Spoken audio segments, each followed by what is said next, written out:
1970, just 3 years after the publication of the Iron Mountain Report, which calls for, if we're going to create a world government, we can no longer use war as a mechanism to cause fear amongst populations and therefore allow us to control the behavior of populations through fear.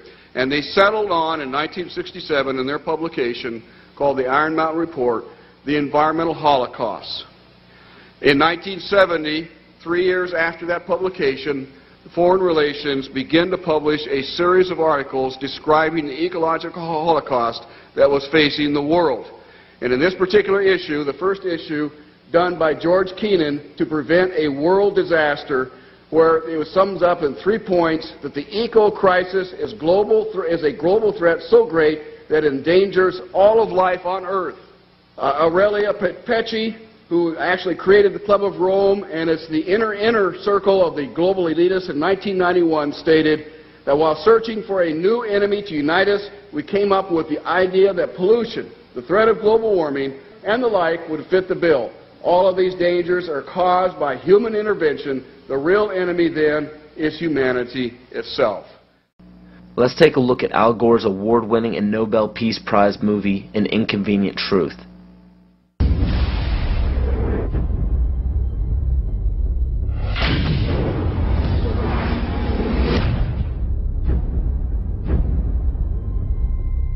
Look at the 10 hottest years ever measured. They've all occurred in the last 14 years. And the hottest of all was 2005. We are causing global warming. This is really not a political issue so much as a moral issue. Temperature increases are taking place all over the world, and that's causing stronger storms. Is it possible that we should prepare against other threats besides terrorists? The Arctic is experiencing faster melting. If this were to go, sea level worldwide would go up 20 feet. This is what would happen in Florida. Around Shanghai, home to 40 million people. The area around Calcutta, 60 million. Here's Manhattan. The World Trade Center Memorial would be underwater. Think of the impact of a couple 100,000 refugees, and then imagine 100 million.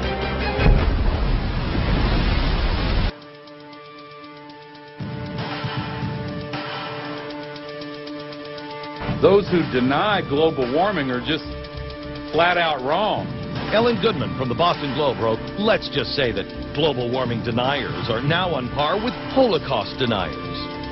Scientists silence for questioning the threat of global warming. I know that I've had several friends who have essentially been told that if you speak out on climate change, you must do so as an independent citizen. If you do so through our organization or through our institution, you will essentially be fired. Once you realize how many holes there are in the consensus solution, you may begin to open up your mind to the other side of the global warming debate as a whole. The only consensus I'm aware of is that it's warmed in the last century.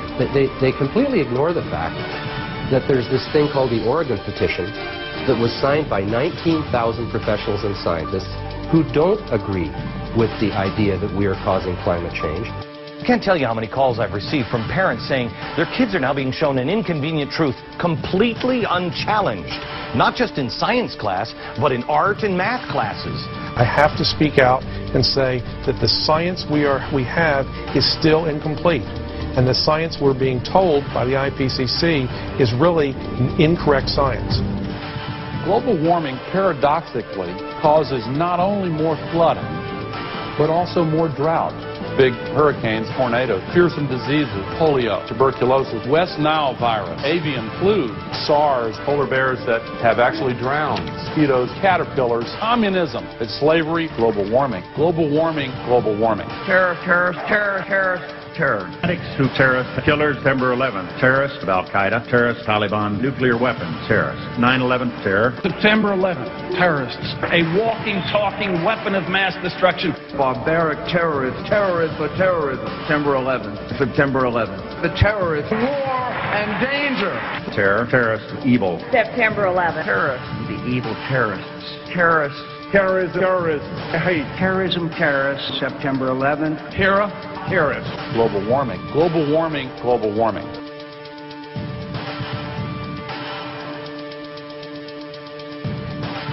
put this to you bluntly, global warming is a complete fallacy. Al Gore received the Grammy and the Nobel Peace Prize for a film that is filled with holes and mistruths. Ice cores taken 2,000 meters below the surface have enabled us to look at the last 160,000 years. We believe that in Greenland, the medieval warm period was about 1.5 degrees warmer on average than today. And they also show consistently warmer temperatures thousands of years ago before man-made greenhouse gases existed. Approach our time, we can see that in the period between 4,000 years ago and back to the period 2,000 years ago, which is actually the Roman age, the temperatures have been decreasing in Greenland by 2.5 degrees. Al Gore is made out to be a revolutionary figure attempting to save the planet, which is quite true.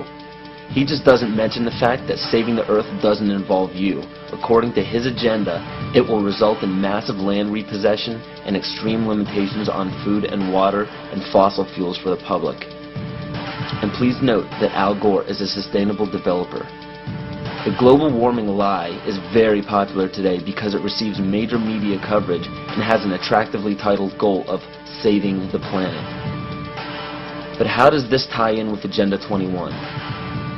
The result of the 1992 Earth Summit Conference in Rio de Janeiro was the Kyoto Treaty.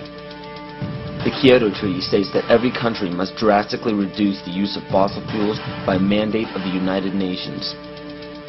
Concentrations of greenhouse gases in the atmosphere are at their highest levels in more than 200,000 years.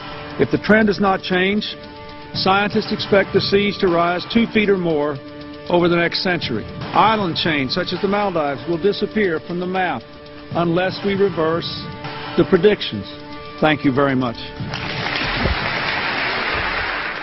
And as of June 2007, 172 nations and other government entities have ratified the treaty. And if you were wondering how this ties into putting the Earth's priority above human survival in accordance with pagan beliefs, every country's deadline for the implementation of Agenda 21 and the Kyoto Treaty is in 2012.